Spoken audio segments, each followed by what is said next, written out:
Qu'est-ce qui t'a motivé à te couper la barbe, à te couper les cheveux? Alors, à savoir que je suis quelqu'un qui aime bien changer de look, de style et de genre, pas tous les 6 mois, mais assez, on va dire, régulièrement. Parce que je me lasse vite des choses. On a le pouvoir, dans les années 2000, on a le pouvoir de pouvoir justement changer notre look, notre dégaine, de ne pas pouvoir se ressembler à tout le monde.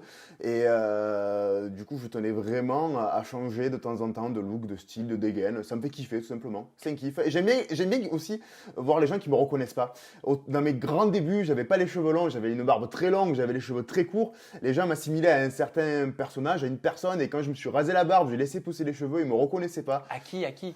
Non, en fait, ils m'assimilaient à un personnage dans le sens où j'avais une grande barbe. Bah, c'est le barbu, on va voir le serveur barbu. Ils assimilaient toujours quelque chose, un mot, un adjectif à la personne. Et quand on se crée dans la restauration, le but c'est de faire un peu comme à la télé-réalité, de faire un maximum de contacts, de se faire connaître.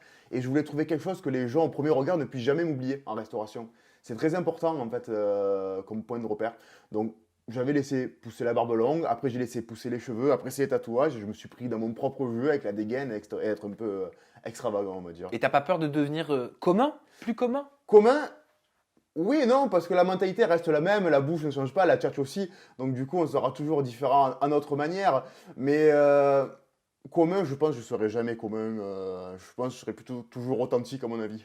Et est-ce que tu penses que c'est ton look qui a séduit les casteurs de 10 couples parfaits saison 3? Et je pense que mon look y est pour beaucoup, que ce soit le look pardon, et même le personnage en lui-même, Chine, le Marseillais bon vivant, c'est quand même un stéréotype assez plaisant. Donc je pense que c'est plutôt un tout et c'est pas uniquement le look, mais c'est a quand même beaucoup joué. Est-ce que ton état d'esprit correspond à ton apparence dans 10 couples parfaits?